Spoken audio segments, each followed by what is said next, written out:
وحده لا شريك له ونشهد أن سيدنا وسندنا ومولانا محمدا عبده ورسوله أما بعد فقد قال الله تبارك وتعالى في القرآن المجيد والفرقان الحميد أعوذ بالله من الشيطان الرجيم بسم الله الرحمن الرحيم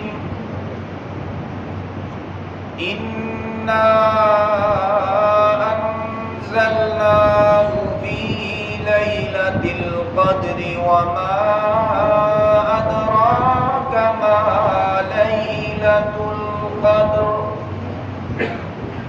ليلة القدر خير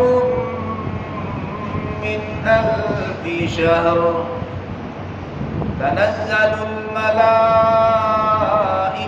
والروح فيها بإذن ربهم من كل أمر سلام هي حتى مطلع الفجر صدق الله مولانا العظيم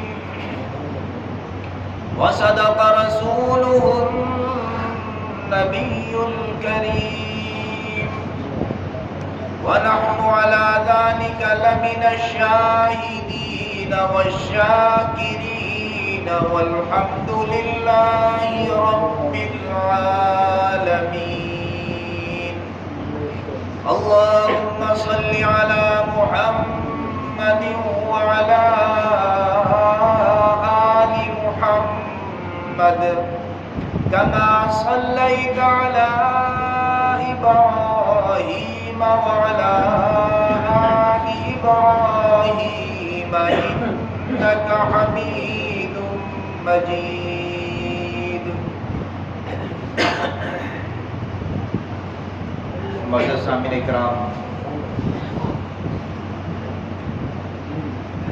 رمضان المبارک کا آخری عشرہ گزر رہا ہے۔ اس آخری عشرے میں اللہ رب العزت نے اس رمضان میں ایک رات رکھی ہے جسے لیلۃ القدر کہا جاتا ہے، اور رسول اللہ صلی اللہ علیہ وسلم نے ارشاد فرمایا کہ لیلۃ القدر کو آخری عشرے کی طاق راتوں میں تلاش کرو کہ ان طاق راتوں میں سے کوئی ایک رات ضرور بھی ضرور لیلۃ القدر ہے۔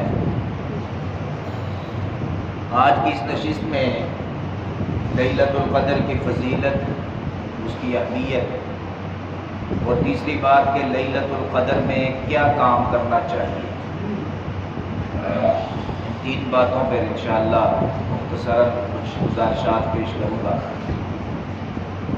لیلۃ القدر کی فضیلت کیا ہے؟ اللہ رب العزت نے فضیلت بھی بیان کی اور فضیلت کی وجہ بھی بیان کی۔ اللہ رب العزت نے فرمایا کہ لیلۃ القدر ایسی رات ہے کہ اس کے اندر ہم نے قرآن مجید کو نازل کیا ہے۔ اب یہاں ذہن میں سوال آئے گا، قرآن مجید تو 23 سال کے عرصے میں نازل ہوا، ایک رات میں تو نازل نہیں ہوا۔ 23 سال کے اندر قرآن مجید کا نزول ہوا، تو پھر یہ ایک رات میں قرآن نازل کرنے کا مطلب کیا ہوا؟ محترم سامعین اکرام، قرآن مجید کا نازل ہونا 2 دفعہ ہے۔ نزول قرآن 2 مرتبہ ہے۔ ایک مرتبہ لوح محفوظ سے آسمان دنیا پر یہ قرآن نازل ہوا، اور دوسری مرتبہ آسمان دنیا سے اس زمین پر رسول اللہ صلی اللہ علیہ وسلم کے قلب اطہر پر یہ قرآن مجید نازل ہوا۔ اب لیلۃ القدر کے اندر جو قرآن کے نزول کا تذکرہ ہے، یہ لوح محفوظ سے آسمان دنیا پر ہے، اور یہ اکٹھا قرآن مجید اتارا گیا، ایک ہی وقت کے اندر اتارا گیا۔ وہ لوح محفوظ سے آسمان دنیا پر جو قرآن کا نزول ہوا یہ لیلۃ القدر کے اندر ہوا. پھر آسمان دنیا سے 23 سال کے اندر رسول اللہ صلی اللہ علیہ وسلم کے قلب اطہر پر یہ قرآن نازل ہوا. اب دونوں قسم کی نزول کا تذکرہ اللہ رب العزت نے قرآن مجید میں فرمایا. قرآن کے نازل ہونے کے لیے ایک لفظ تو اللہ نے یہاں استعمال کیا انا انزلناہ. انزلہ کا مطلب ہوتا ہے اترنا، نازل ہونا، لیکن انزلہ کا مطلب ہوتا ہے ایک ہی دفعہ سارے کا سارا اترنا. ایک دم کوئی چیز اتاری جائے تو اس کو کیا کہتے ہیں انزلہ. وہی لفظ یہاں اللہ استعمال فرما رہے انزلناہ، یعنی ہم نے پورا کا پورا ایک دم اتارا، وہ اس رات کے اندر اتارا. اور جو آہستہ آہستہ درجہ بدرجہ تدریجاً اترتا ہے اس کو انزلہ نہیں کہتے، اس کو کہتے ہیں نزلہ. اور جو آسمان دنیا سے اس زمین پر قرآن کا نزول ہوا اس کے لیے اللہ رب العزت نے خود جو لفظ استعمال کیا قرآن میں وہ نزلہ ہے. انا نحن نزلنا الذکر، ہم نے آسمان دنیا سے جو قرآن آہستہ آہستہ زمین پر اتارا 23 سال میں، یہ ہم نے اتارا ہے اور ہم اس کی حفاظت کرنے والے ہیں. اب حفاظت کی ضرورت اس زمین پہ نا. اللہ لوح محفوظ میں تو قرآن ویسے محفوظ ہے، وہاں تو کوئی تبدیلی نہیں کر سکتا. شرارت جو کرے گا دنیا کے اندر کرے گا. تو اللہ نے پہلے اعلان کر دیا کہ اس کو اتارا بھی میں نے ہے اور اس کی حفاظت بھی میں کروں گا، اس میں کوئی تبدیلی نہیں کر سکتا.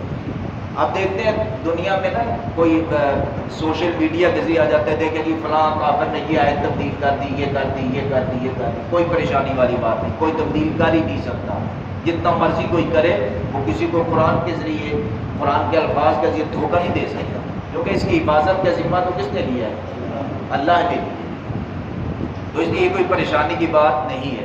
تو پہلی بات کہ اللہ رب العزت نے قرآن مجید کو اس رات کے اندر اتارا ہے. اور اس رات کی فضیلت کیا ہے کہ لیلۃ القدر خیر من الف شہر، یہ ایک رات 1000 مہینوں سے افضل ہے. یعنی اس ایک رات کی عبادت اگر تم کر لیتے ہو تو 1000 مہینوں کی عبادت سے تمہیں اس سے بھی زیادہ ثواب حاصل ہوگا. اور اس کو اگر ہم سالوں کے اندر دیکھیں تو یہ تقریباً 83 سال اور 4 ماہ بنتے ہیں ایک رات کی عبادت. اب یہ رات اللہ نے کب دی؟ صحابہ اکرام رضوان اللہ علیہ مجمعین نے رسول اللہ صلی اللہ علیہ وسلم سے کون سی بات کی تھی کہ اللہ نے اس کے جواب میں یہ آیت اتاری اور اتنی باسعادت رات دی کہ اتنی بڑی عبادت والی رات اللہ نے دی؟ رسول اللہ صلی اللہ علیہ وسلم صحابہ اکرام رضوان اللہ علیہ مجمعین سے سابقہ امتوں کی عمروں کا تذکرہ فرما رہے تھے کہ پہلی امتوں کے اندر 800 سال عمر تھی، 900 سال عمر تھی، 700 سال عمر تھی. قرآن خود حضرت نوح علیہ السلام کی عمر کا تذکرہ کرتا ہے وَلَقَدْ أَرْسَلْنَا نُوحًا إِلَىٰ قَوْمِهِ فَلَبِثَ فِيهِمْ أَلْفَ سَنَةٍ إِلَّا 50 عَامًا. جب ہم نے نوح علیہ السلام کو ان کی قوم میں بھیجا تو 950 سال تک وہ اپنی قوم میں رہے. تو اس میں مفسرین کا اختلاف ہے کہ 950 سال ہی عمر تھی یا 950 سال نبوت ملنے کے بعد عمر رہی.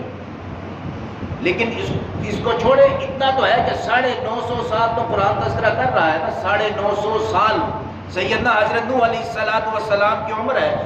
تو رسول اللہ صلی اللہ علیہ وسلم جب صحابہ کے سامنے یہ تذکرہ فرما رہے تھے تو صحابہ اکرام کی نظر ہوتی تھی آخرت پر. ہماری نگاہ کہاں ہے؟ دنیا پر. ہم دنیا کا فائدہ سب سے پہلے دیکھتے ہیں کہ دنیاوی ہمیں کتنا فائدہ حاصل ہو. اور صحابہ اکرام آخرت کا فائدہ پہلے دیکھا کرتے تھے، دنیاوی فائدے کو صحابہ نے نہیں دیکھا. اب صحابہ اکرام رضوان اللہ علیہ مجمعین نے عرض کیا یا رسول اللہ صلی اللہ علیہ وسلم پہلی امتوں کی عمریں اتنی زیادہ تھی تو ہماری عمر تو 100 سال 70 سال 80 سال کم ہے. تو اگر ہم ساری زندگی اور کوئی کام بھی نہ کریں صرف اپنے رب کی عبادت کرتے رہیں تو ہم تو ان کا مقابلہ پھر بھی نہیں کر سکتے. وہ تو اعمال میں پھر بھی ہم سے آگے نکل گئے. وہ اللہ رب العزت نے یہ صورت اتاری.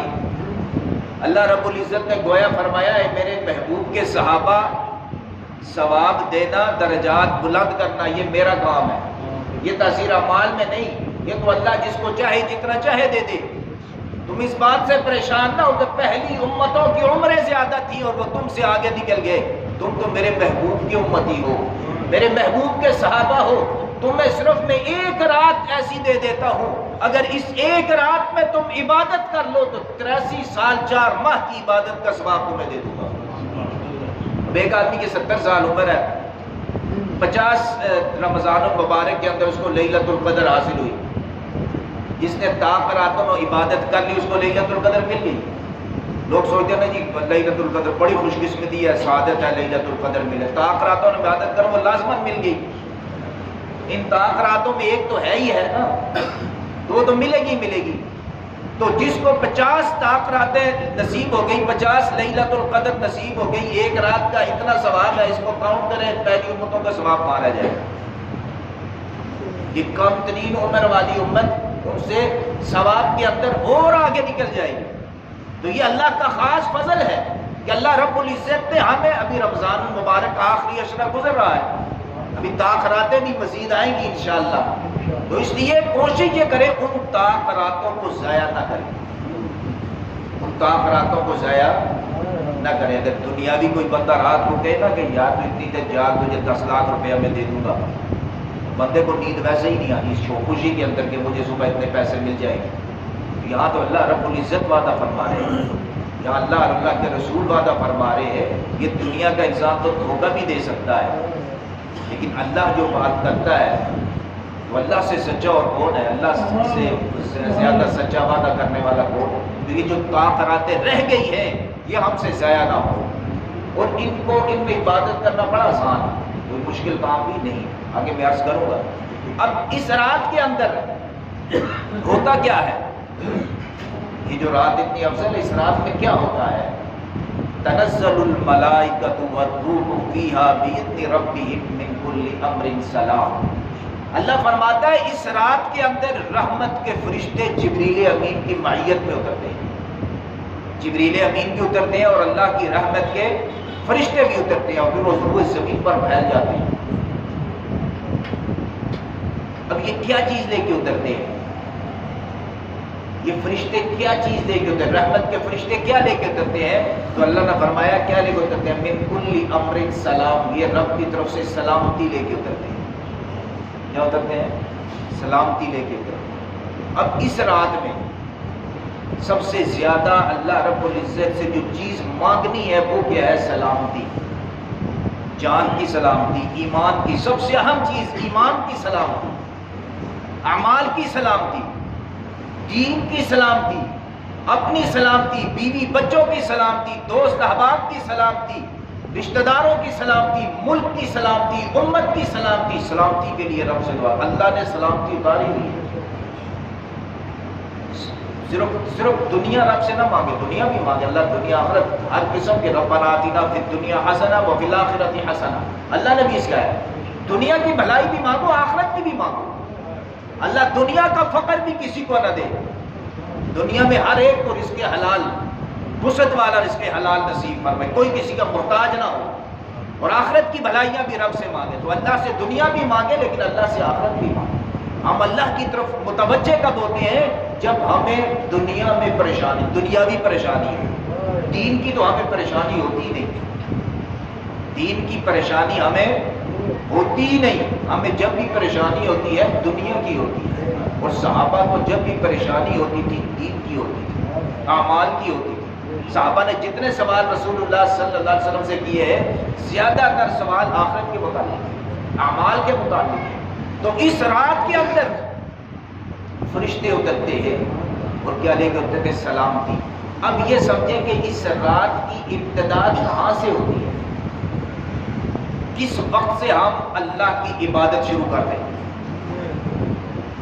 نازلہ فی لیلۃ القدر، لیلۃ رات کو کہتے ہیں. اس رات کی ابتدا کہاں سے ہوتی ہے؟ تو یہ ذہن میں رکھیں کہ لیلۃ القدر کی ابتدا سورج کے غروب ہونے سے ہوتی ہے. سورج غروب ہوا، لیلۃ القدر شروع ہو گئی. اب رات کی ابتدا سورج غروب ہونے سے کیسے پتہ چلا کہ سورج غروب ہونے سے رات کی ابتدا ہوتی ہے؟ یہ اللہ نے ہمیں خود بتایا. کب بتایا؟ جہاں اللہ نے روزے کو فرض کیا ہے نا، تو اللہ نے وہاں ارشاد فرمایا ثم اتموا الصیام الی اللیل، تم روزے کو پورا کرو رات تک. روزہ صبح سے رکھو، کب تک رکھو؟ رات تک، یعنی جب رات شروع ہو تو افطار کر لو. رات تک روزہ رکھنا ہے اور رات شروع ہوئی تو کیا کرنا ہے؟ افطار کرنا ہے. اب صبح صادق سحری ختم ہوتی ہے نا، صبح صادق ہوتی ہے تو ہم نے روزہ رکھ لیا. افطار کب کرتے ہیں؟ جب سورج غروب ہو جاتا ہے. تو اللہ نے کیا کہا؟ ثم اتموا الصیام الی اللیل، رات تک روزہ رکھو. تو جب سورج غروب ہوا تو ہم نے افطار کر لیا، تو اس کا مطلب کیا ہے؟ سورج غروب ہوا تو رات شروع ہو گئی. سورج غروب ہوا تو رات شروع ہو گئی. اب سمجھیں کہ لیلۃ القدر کب شروع ہوتی ہے؟ سورج غروب ہوتے وقت. جب سورج غروب ہوا لیلۃ القدر، یوں سمجھیں کہ یہ جو روزہ ہم افطار کر رہے ہیں یہ لیلۃ القدر میں کر رہے ہیں. سورج غروب ہوا، لیلۃ القدر شروع ہو گئی.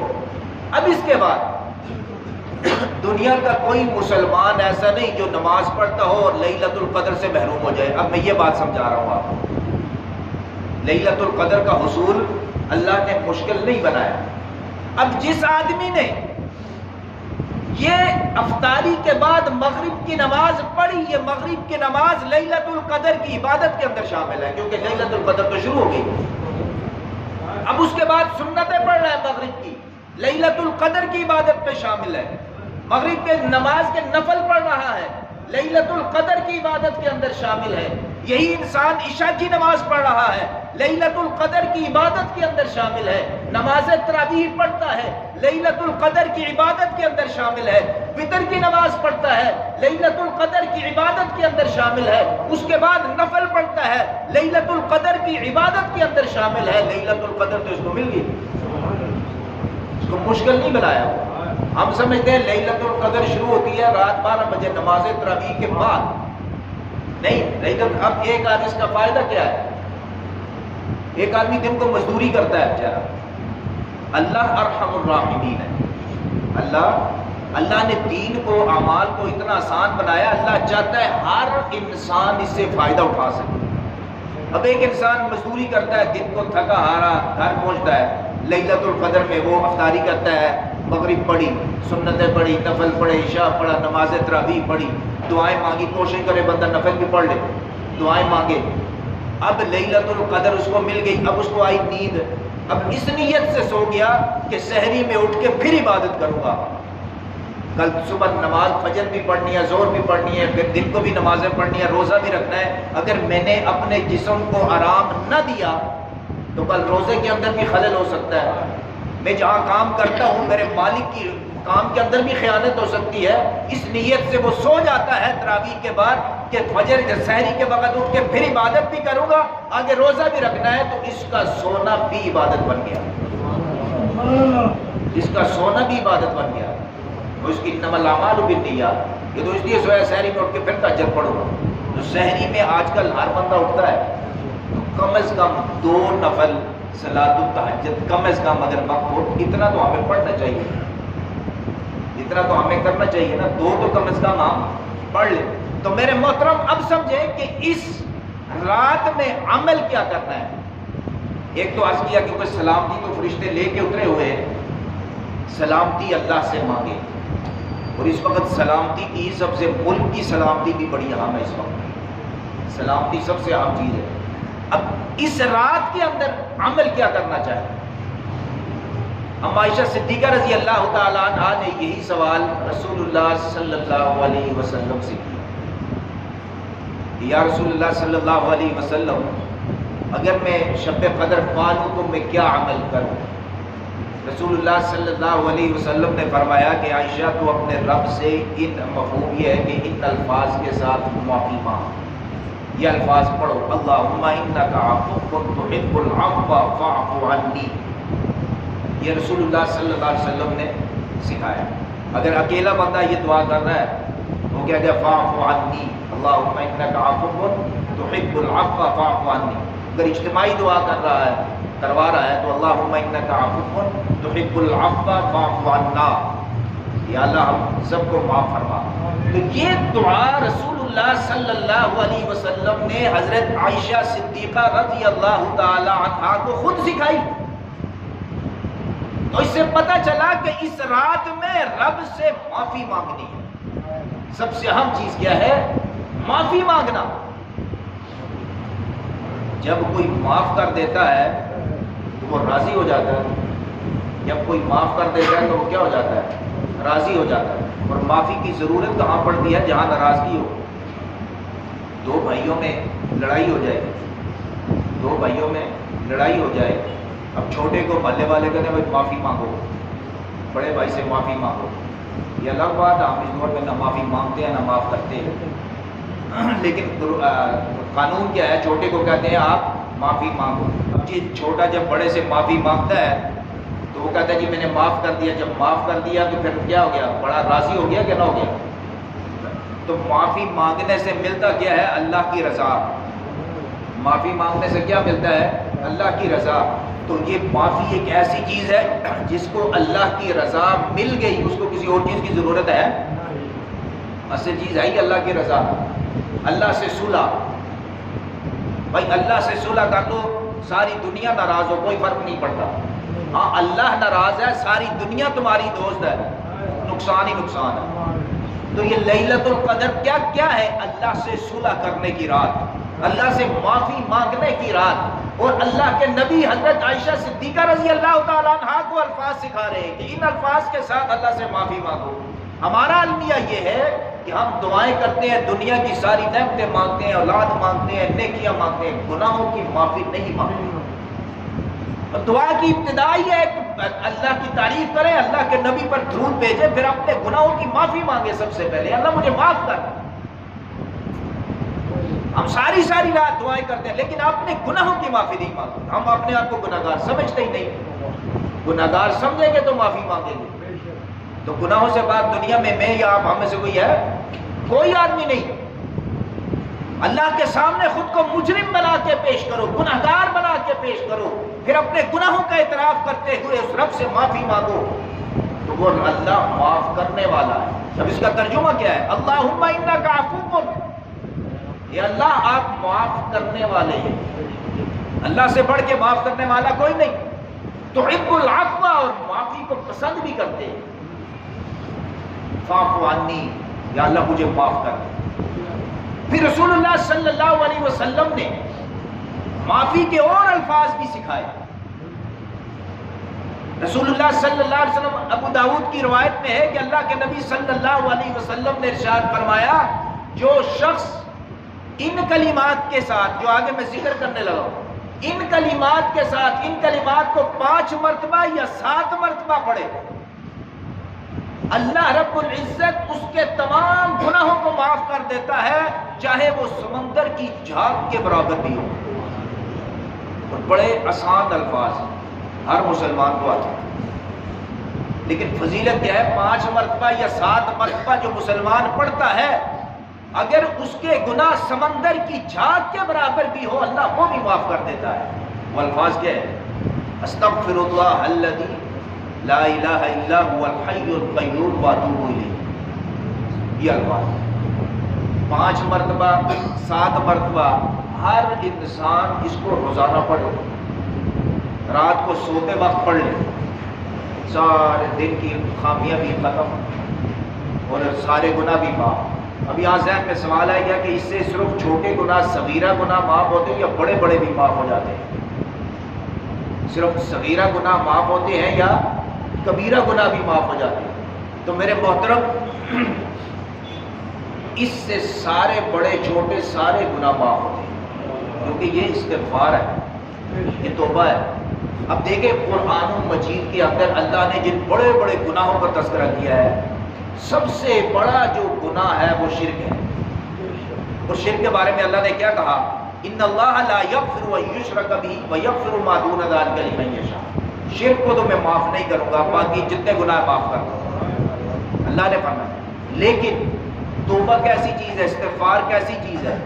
ایک انسان ساری زندگی شرک کے اندر گزار گیا، آخری وقت میں اس کو احساس ہوا کہ میں نے غلط کیا، یہ تو میں شرک کر رہا تھا، اپنے رب سے معافی مانگے تو اللہ یہ شرک بھی معاف کر دیتا ہے.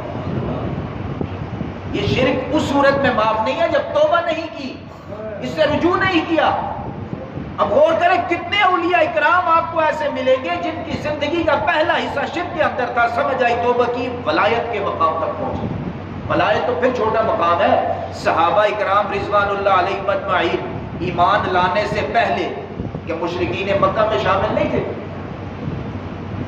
اکثریت صحابہ کی جو مکے میں صحابہ تھے وہ شرک کے اندر مبتلا تھے، لیکن جب شرک کو چھوڑا اور ایمان لائے، یہی صحابہ ہے جن کو قرآن نے اعلان کر کے بتایا رضی اللہ عنہم ورضوا عنہ۔ معاف کیا اللہ نے، نہیں کیا؟ تو یہ تو اس وقت تک ہے جب معافی نہیں مانگی جا رہی۔ جب معافی مانگ لی اور اس عمل کو چھوڑ دیا تو رب نے معاف کر دیا۔ اللہ انتقام نہیں لیتا، اللہ تو معاف کرنے والا ہے۔ تو اللہ کے نبی صلی اللہ علیہ وسلم نے یہ کلمات سکھائے، 5 مرتبہ یا 7 مرتبہ ان کلمات کو دہرانے والے کہ اللہ سارے چھوٹے بڑے سارے گناہوں کو معاف کر دیتا ہے۔ ہاں، بڑی اہم بات، اگر کسی کا 1 روپیہ کھایا ہوا ہے، کسی کا 1000 روپیہ دینا ہے، کسی کا 1,00,000 روپیہ دینا ہے، کسی کی جائیداد پر قبضہ کیا ہوا ہے، بھائی کی میراث بہن کی میراث کھائی ہوئی ہے، لوگوں کے حقوق غصب کر کے بیٹھا ہوا ہے، تو اس کلمے کو 7 مرتبہ نہیں 7,000 مرتبہ بھی پڑھے معاف نہیں ہوگا۔ کہ وہ معاف ہوں گے جو اللہ سے متعلقہ گناہ ہے، جو رب کی نافرمانیاں ہیں۔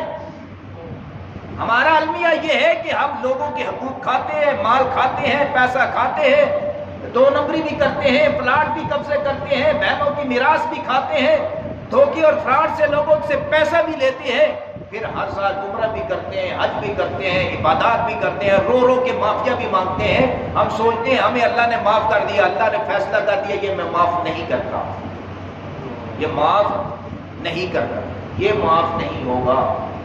باقی سارے گناہ جتنے بھی ہیں وہ کیا ہے، سارے کے سارے اللہ معاف کر دے۔ تو میرے محترم سامعین اکرام، یہ جو لین دین کا معاملہ ہوتا ہے، کسی کے ساتھ ظلم ہوا، کسی کے ساتھ زیادتی ہوئی، کسی کا مال کھا گیا بندہ، کسی کو دھوکہ دے دیا، یہ چیزیں اللہ معاف نہیں کرتا جب تک کہ صاحب حق خود معاف نہ کرے، اس سے معافی نہ مانگو یا اس کا حق ادا نہ کر دو۔ اس کے معاف کروانے کے 2 طریقے ہیں، ایک جس کا حق دینا ہے اس کو دو، بہترین حل تو یہ ہے۔ اگر نہیں دے سکتے، مجبوری ہے ہی نہیں، کچھ نہیں، اسے معاف کرواؤ، آپ وہ معاف کرے، معاف ہو جائے۔ ہمارا المیہ یہ ہے کہ ہم جو اللہ سے معافی مانگتے ہیں نا، اللہم انک عفو تحب العفو فاعف عنی، یا اللہ آپ معافی کو پسند کرتے ہیں، معاف کرنے والے ہیں، مجھے کیا کریں، معاف کر دیں۔ اب یہاں غور کریں، یہ دعا قبول کب ہوتی ہے؟ جب ہم اس دعا کے مطابق اپنی زندگی بھی گزار رہے ہو، یہ دعا ہم پر بھی فٹ آ رہی ہو۔ اگر ہم اللہ سے معافی مانگ رہے ہیں اور ہمارے اندر یہ صلاحیت نہیں کہ ہم بھی لوگوں کو معاف کرنے والے ہوں، پھر معافی ملنی ذرا مشکل ہو جاتی ہے، کیونکہ اللہ فرماتا ہے جو رحم نہیں کرتا اس پر رحم نہیں کیا جاتا۔ اگر اللہ کی رحمت اور رحم چاہتے ہو تو اللہ کی مخلوق پر رحم کرو، اگر معافی چاہتے ہو تو اللہ کی مخلوق کو معاف کرو۔ اب ہمارے یہاں یہ ہوتا ہے کہ ہم رات پوری اللہ سے معافی مانگتے ہیں، اللہم انک عفو، اے اللہ آپ معاف کرنے والے ہیں۔ جب صبح ہم اٹھتے ہیں تو ہمارا عمل یہ ہوتا ہے کہ اللہ میں معاف نہیں کروں گا۔ اللہ تو پھر ہم سوچتے ہیں ہے ہی غفور الرحیم، بندہ تھوڑے ہی غفور الرحیم ہے، بندہ تسلی دیتا ہے اپنے آپ کو۔ کسی کے ساتھ زیادتی ہو گئی، کسی کے ساتھ ظلم ہو گیا، دوسرا اس کو کہہ رہا ہے یار معاف کر دے، میں معاف نہیں کرتا۔ جب اللہ سے معافی مانگے، کسی نے آپ سے مجھ سے مانگی یا نہیں مانگی، سب سے پہلے یہ کہے کہ اللہ جس نے میرے ساتھ زیادتی کی، جس نے میرے ساتھ ظلم کیا، جس نے مجھے دھوکہ دیا، میں سب کو معاف کرتا ہوں۔ میں کیا کرتا ہوں؟ سب کو معاف کرتا ہوں کہ اللہ اب اللہ سے مانگے کہ اللہ تو بھی مجھے معاف کر دے۔ دیکھیں کیسے اللہ کی معافی فوراً کرتی ہے، کیسے معافی کرتی ہے، استغفار کا کیسے فائدہ ہوتا ہے۔ لیکن ہمارا عمل یہ ہے، ہم کہتے ہیں اللہ تو معاف کر، لیکن میں معاف نہیں کروں گا۔ اے اللہ آپ معافی کو پسند کرتے ہیں لیکن میں معافی کو پسند نہیں کرتا۔ آپ اسی لیلۃ القدر کے اندر یا آپ کا بھائی ناراض ہے، کوئی بہن ناراض ہے، چاچا ناراض ہے، تایا ناراض ہے، پھوپھا ناراض ہے، ماما ناراض ہے، اس کو ایک واٹس ایپ پہ میسج بھیج دے کہ میں نے آپ سے زیادتی کی ہے، میں آپ سے معافی چاہتا ہوں، مجھے معاف کر دے. مجھے کیا کر دے؟ معافی مانگا. اب تو سامنے جانے کی ضرورت بھی نہیں نا، شرمندگی ہوتی نہیں بندے کو. میسج کر دو یار معاف کر دو، اتنا تو کر سکتا ہے بندہ. پہلے تو سامنے جاتے ہوئے بندہ جھجکتا تھا معافی کی، لیکن جھجکنا نہیں چاہیے. میں تو معاشرے کی تصویر بتا رہا ہوں، جب ظلم کیا، زیادتی کیا، پھر معافی مانگو، ورنہ قبل ساری زندگی کا عذاب اپنے گلے ڈل جائے گا. معافی مانگنے میں تو اللہ نے عظمت رکھی ہے، لیکن میسج میں ہی مانگ لو. اب بعض لوگ کہتے ہیں جی بھائی بڑا سخت ہے، بھائی میرا بڑا سخت ہے، ہم معافی مانگے وہ معاف کرے گا ہی نہیں، وہ معاف نہیں کرے گا، وہ کہہ دے گا میں معاف نہیں کرتا. کئی لوگ ایسے ہیں بیچارے معافی مانگتے ہیں لیکن اگلا کیا کہتا ہے چل میں تجھے معاف کروں گا ہی نہیں، انہیں مجھے بڑی تکلیف پہنچائی. اس کے لیے بھی رسول اللہ صلی اللہ علیہ وسلم نے وضاحت فرما دی، کوئی چیز نہیں چھوڑی. اللہ کے نبی صلی اللہ علیہ وسلم نے فرمایا اگر کوئی شخص کسی سے معافی مانگتا ہے اور وہ دوسرا شخص اس کو معاف نہیں کرتا، معافی مانگنے والا بری ہو گیا. اب جس نے معاف نہیں کیا اس کا معاملہ اس کے رب کے ساتھ ہے، اس کا معاملہ اس کے رب کے ساتھ ہے. لیکن کون سے اعمال کی معافی؟ اگر کسی کے ساتھ کچھ زیادتی کر دی ہے، لیکن اگر کسی کا مال دینا ہے، پیسہ دینا ہے، پلاٹ دینا ہے، قبضہ کیا ہوا ہے، اس کو کوئی مجھے معاف کر دو، کوئی معاف نہیں کرتا تو معاف نہ کرنا اس کا حق ہے. یہاں یہ بات صادق نہیں آئی ہے، یہ تو زیادتی ہو گئی، وہ تو ٹھیک ہے. لیکن اگر کسی کا حق دینا ہے اور وہ کہیں جی میں نے معافی بھی مانگی اب نہیں کر رہا، تو وہ جانے اس کا رب جانے. نہیں ابھی فی الحال خود جانو، اس کا مال اس کو دو. مال پر معافی نہیں، زیادتی پر یہ معافی کا تذکرہ کر رہا ہوں. تو میرے محترم سامعین اکرام، تو سب سے پہلے ہم اللہ کی مخلوق کو معاف کرنے والے، پھر اللہ سے ہم کیا کریں؟ معافی طلب کریں. ہم بھائی سے ناراض ہے، سگا بھائی سگے بھائی کو معاف کرنے کے ہمارے معاشرے میں تیار ہے. کئی بھائی بہنوں سے ناراض ہے، سگی بہن کو معاف کرنے کے لیے تیار ہے، وہ بیچاری معافی نہیں مانگتی ہے، نہ بھی غلطی ہو بہن ہے پھر بھی معافی مانگ لیتی ہے بھائی سے. ماں کے بعد جو اس دنیا میں سب سے خوبصورت اللہ نے رشتہ بنایا وہ بہن کا رشتہ ہے. ماں کے بعد جو درد بھائی کا بہن محسوس کرتی ہے نا روئے زمین پر، میرا اپنا تجربہ ہے، دوسرا کوئی رشتہ وہ درد محسوس نہیں کرتا. بہنوں سے کوئی بات ہو بھی جائے وہ بہنیں ہیں، ان کو عزت دو، مقام دو. بڑی بہن ہے تو ماں کا مقام دو. ہم تو ان کا بھی حق کھا جاتے ہیں. یہ بہن ہی ہے جو بھائی کو اپنی وراثت معاف کر دیتی. کسی بھائی نے بھی بہن کو کی ہے کہ میں اپنا حصہ بہن کو دے دیتا ہوں، بہن میری غریب ہے. یہ بہن ہی ہے جو صرف اس لیے چھوڑ دیتی ہے، نہیں چھوڑنا چاہتی کہ بھائی ناراض نہ ہو جائے. ان بھائی کو شرم پھر بھی نہیں آتی. ہاں ہونا تو یہ چاہیے، بہن کمزور ہے، بہن غریب ہے، بھائی کہے ہاں میں اپنا حصہ بہن کو دیتا ہوں. بھائی قربانی دے، قربانی تو مرد کو دینی چاہیے. ہمارے معاشرے کی عورت قربانی پیش کرتی ہے، بہن کرتی. تو بھائی بہن کو معاف کرنے کے لیے تیار نہیں، تو پھر ہم اللہ سے معافی کیسے مانگیں؟ اپنے اندر تو خصلتیں لے کے آئیں معافی والی. اب جب اللہ سے استغفار کریں گے، اللہ سے معافی مانگیں گے، تو اس کا معاشرے پر اثر کیا ہوگا؟ استغفار کا اس معاشرے پر کیا اثر ہوتا ہے؟